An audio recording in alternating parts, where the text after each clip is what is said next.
My name is Gottwald. I'm a BPN athlete, and when I'm home in Germany, it feels like things are just not slow, but in a normal pace. And here, everything just moves faster and is more extreme, and I enjoy that a lot.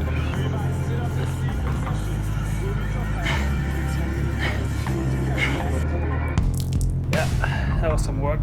Training in another location, especially abroad for multiple days or even weeks now, is so beneficial for me personally, because you just get out of your rhythm, you can focus on training alone, and training feels way more efficient and just more enjoyable because you can focus on every single session, every single day.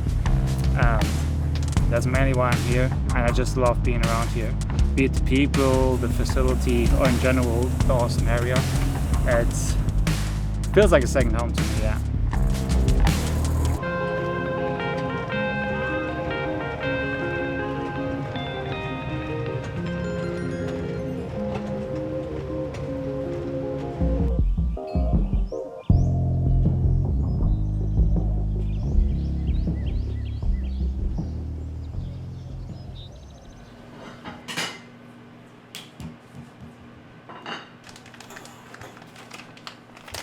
Okay, my breakfast might be a bit unconventional.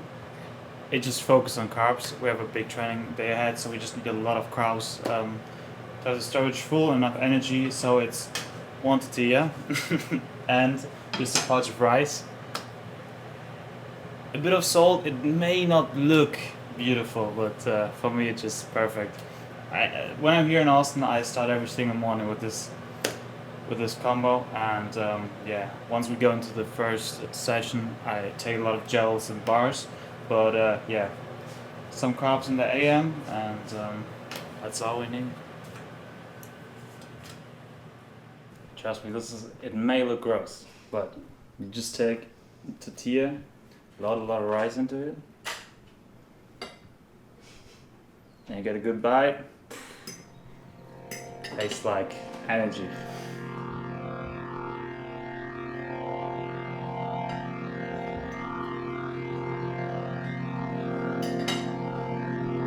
My first session of the day is mainly cardio right now, so my foot is still injured from the race. I had edema, it was pretty close to a stress fracture, I had lack, and yeah, so right now it's just recovering. And for the past 1.5 months, I did not run at all, didn't really bike, just to put not that much pressure on the foot. It was mainly row and ski, and some biking, but not that much, and a lot of strength training, especially for the quads and the calves. But yeah, we're slowly getting back into it. So first session is mainly cardio, and yeah, a bit of abs core, and the second session is mostly ski row, a bit higher intervals, but like pushing the heart rate a bit higher. So that's also planned for the day. Yeah, and in between it's just a lot of work because I'm still editing every single content piece I put out myself, and we're dropping a lot of rapid right now, so it's just a lot of work. Yeah, that's life. So the first weeks after the race were wild. Like my whole right leg and the foot were pretty swollen. And getting back, every time you have these big races and the adrenaline bumps, you don't know where to go because you've been training so long for the big effort, and now it's over. But yeah, afterwards I started to live life a bit more. There was way less pressure, and I could just do what I did before the big training blocks again, which I liked a lot. And it was just a lot of work to do from the rapid side because we dropped a lot surrounding the race. And yeah, I was for 40 days here in the States, so coming back just to let edit out. But yeah, being back in the routine now and being able to work out on to the level I was used to without the injury just feels really, really good. Because once you're injured, you just realize how big of a privilege it is to be healthy, being able to like do what you do.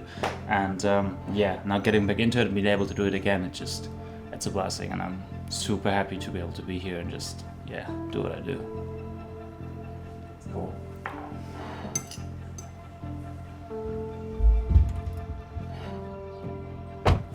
To be here for several weeks and just train, just as I said, once you're at another place, you can just focus on training alone. It helps a lot. It helps me personally a lot. And every time I'm coming here and I walk through these office doors and head into the gym, I just know the next weeks will be brutal on my body, but once I'm back, yeah, the work will pay off.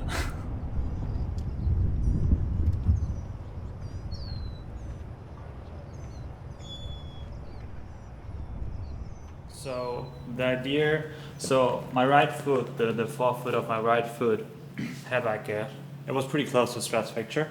So to avoid any extra pressure on it, I got insoles, which are with carbon fiber, and they don't bend easily in the front. So every time I'm taking a step, normally you just roll, and in the first weeks after the injury, it was important that I don't roll, that I more step, and that there's no big motion here. Well, I still feel when I work out a lot that there's pressure on it, but I got an MRI 2 weeks ago, and you can definitely see that the recovery is going great.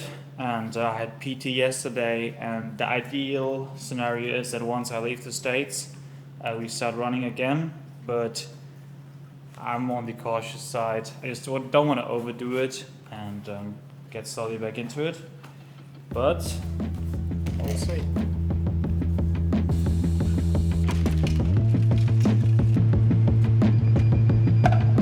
So the plan is we have 75 minutes, I think. 15 minutes easy, 3 minutes hard, and that 4 times. So we have 4 shorter intervals to spike the heart rate. The rest is mainly in zone 2, zone 1. Regarding fueling, we have 2 gold gels. I'll take a caffeinated one first to get the system rolling, and then another one after probably around 45-50 minutes, because afterwards we're going to do a 15-minute ab workout. So we have 1.5 hours total for this AM session, and yeah, let's work.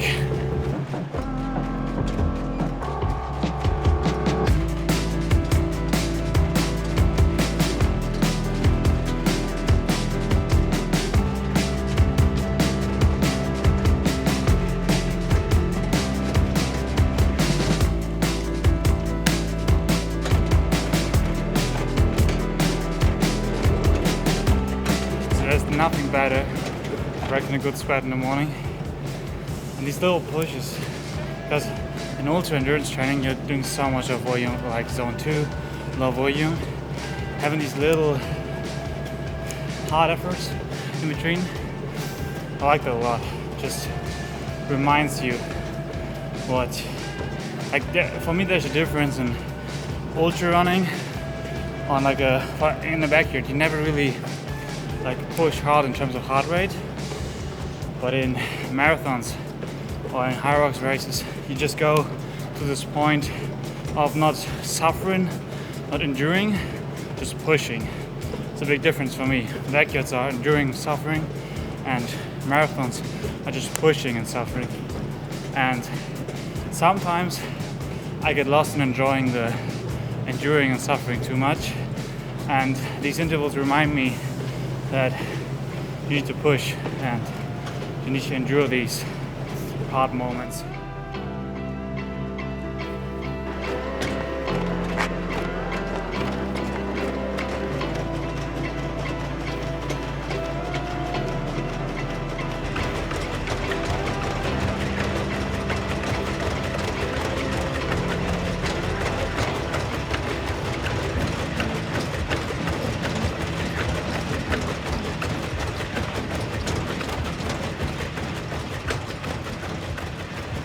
In these intervals, so what I liked a lot was being able to perform in high heart rate zones. So my training is mainly zone 1, zone 2, but especially in this block now, only being able to ski and row, those are exercises that really push you. And doing these workouts helps me a lot to be comfortable in these high heart rate zones. And right now, I can sustain 180 for 20 minutes, so yeah, it's beautiful. It's great.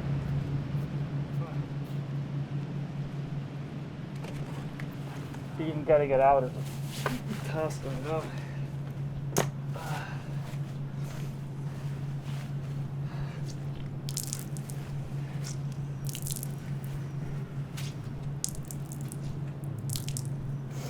Yeah, that was some work.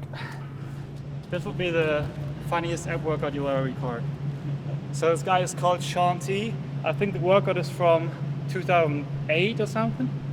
And he's, just listen to him. He's making you work. He's making you sweat. This is 360 abs. This is 360 abs and I'm about But to to work your core. Everybody set up? We're going. Okay. Just easy abs. Ready and go. Here we go. Lift. Work through the core. Move it. Shoulders. Come on, guys. 15 seconds to go. Come on, guys. Stay strong. We're gonna rope, climb, and go. 1, 2, 3. Slide down the rope. 2, 3, 4. Lift up on the rope and slide down. Round your back, lower back into the ground. Lift. The 10-minute rest means you have less than 5 minutes. Everybody sit up in seat position. Here we go. 3, 2, stabbing abs go. Come on. Just run back. Got it to the rope. 3, 4, it's core. 2, do it again, and 1. That's always the worst. Oh. My coach put it like on my schedule for one day, and there's no other workout that makes me suffer and yeah, okay, we need some electrolytes. It's cramping. That makes me suffer and work to that extent in 15 minutes, and it focuses the whole core, not only the abs but also lower back and upper back, and therefore I like it a lot. And yeah, that's why I do it nearly every day. It's just a good finisher, because when you're on the Stairmaster or when you're on the bike on the run for 1 hour, 1.5 hours, and then you can finish with 15 minutes of like precise efficiency. I like that a lot. Yeah, we need some electrolytes, I think. No way. Dude. That's actually pretty cool. Ecuador. Yeah, I definitely want to do like an The correct way to phrase it, correct? Mbappe. Enchiladas. Enchiladas with rice, obviously, because you need more carbs. So enchiladas with rice. That's the first big meal now. The main priority now is to get the carbs and the protein in right after the workout, so we help our muscles regenerate and fuel for the sessions ahead, because there, as I said, there are 2 big sessions coming today. So we need a lot of food. Always remember, kids, you need food to perform. It's energy. Don't try to cut weight when you want to work out hard. Important. Usually that's There's 3 things in life I need. It's Juice Land, it's Cabo Bobs, and it's these HEB sweetened drinks. Yeah. That's everything you need, and you can run backyards as far as you want.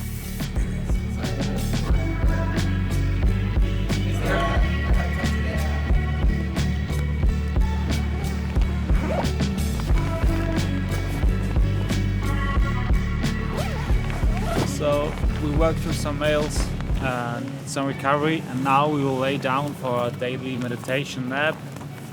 20 to 30 minutes, just closing the eyes and winding down. Helps me a lot with just recovering in between sessions, and even though it's sometimes hard to wind down in the middle of the day and decide to stop working, it just helps you a lot. And there's no better recovery tool than sleep, even when it's like when you only sleep for 20 minutes. Sometimes training is also taking a step back. Alright.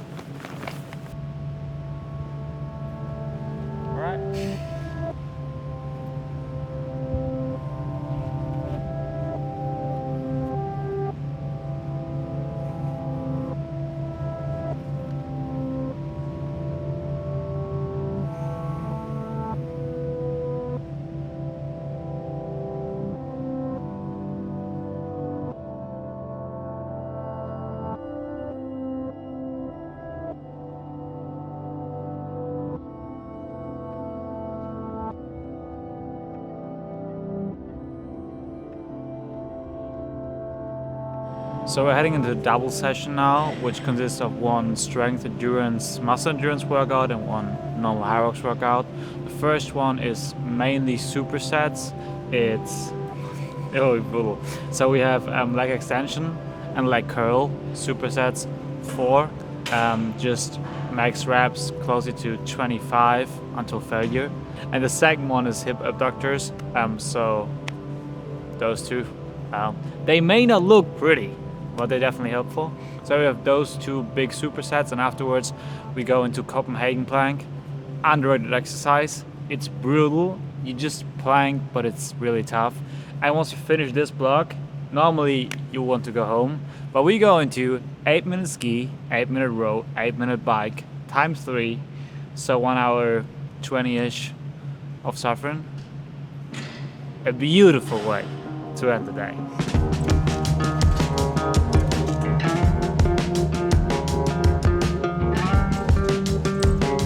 Normally, if you want to build muscle, you would focus on longer rest and little, or not that many repetitions. But with muscle endurance, especially when we look at your ultras, the further you go, the longer you run, you'll feel your quads, you'll feel your hamstrings. And with these workouts, we want to train the muscles to endure these hard efforts, these longer distances better, because we go until failure every single set. We have little rest, and that helps us in these later stages of the race. If you want to build muscle, that's not the best way, but if you want to go far, that's pretty good.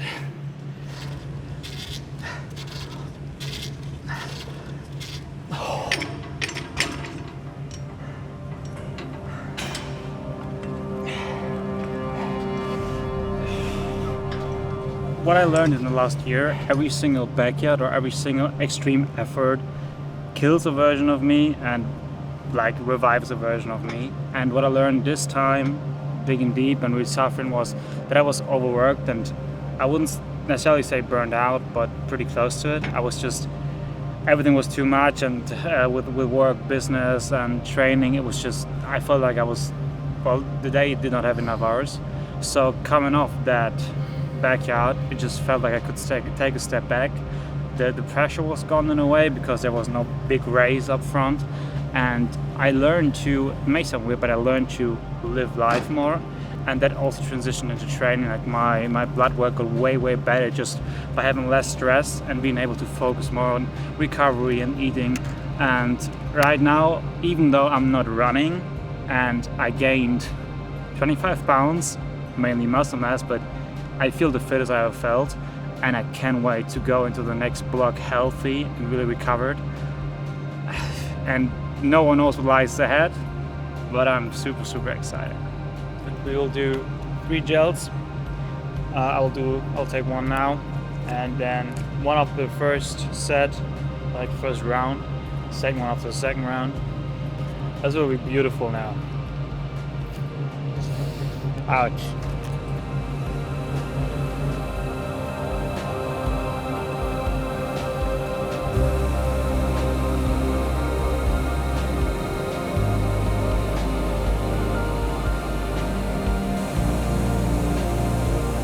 Not really. As I said, after the race, I felt more of a relief, a drop off of all that pressure, and I just enjoyed being able to not have to focus on training every single day to the full extent. And leading up to the race, there was nothing in my mind except that race. Every single thing I was doing, every single meal, every single session, sleeping, whatever, I always connected it to the race and only did what I found was beneficiary for the race.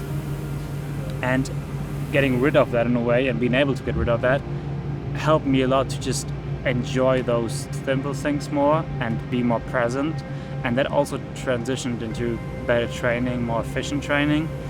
I learned that obviously Nick always says you can go all in, you should go all in, but you never should be all consumed. I feel like those are things you can only learn if you do them wrong once. And I learned that being all consumed and throwing everything into it and blocking everything else out does not like help you in a way. It just blocks you and just makes things harder. And living life, but also giving it all for the goal set, is way more efficient than giving all for the goal set and throwing life abroad.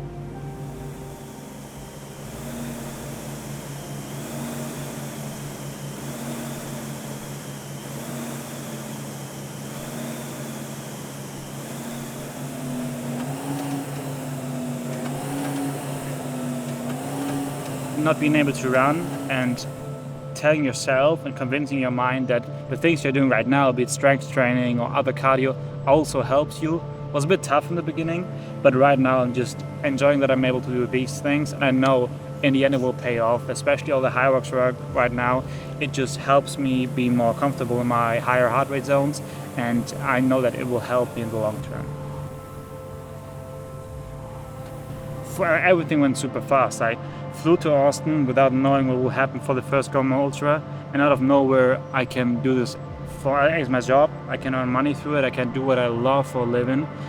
And obviously there were a lot of downsides and a lot of lows, a lot of highs.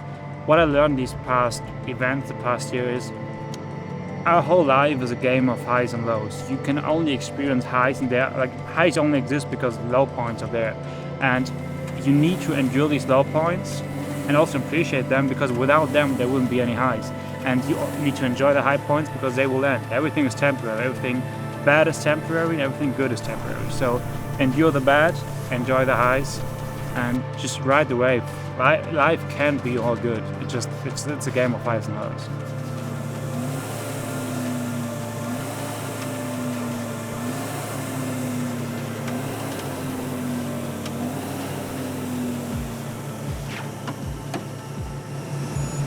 It's a wrap.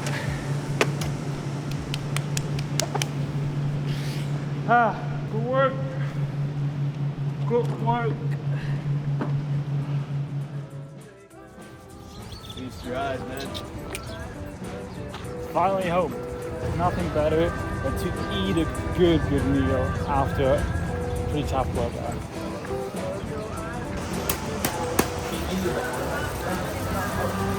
Oh yeah.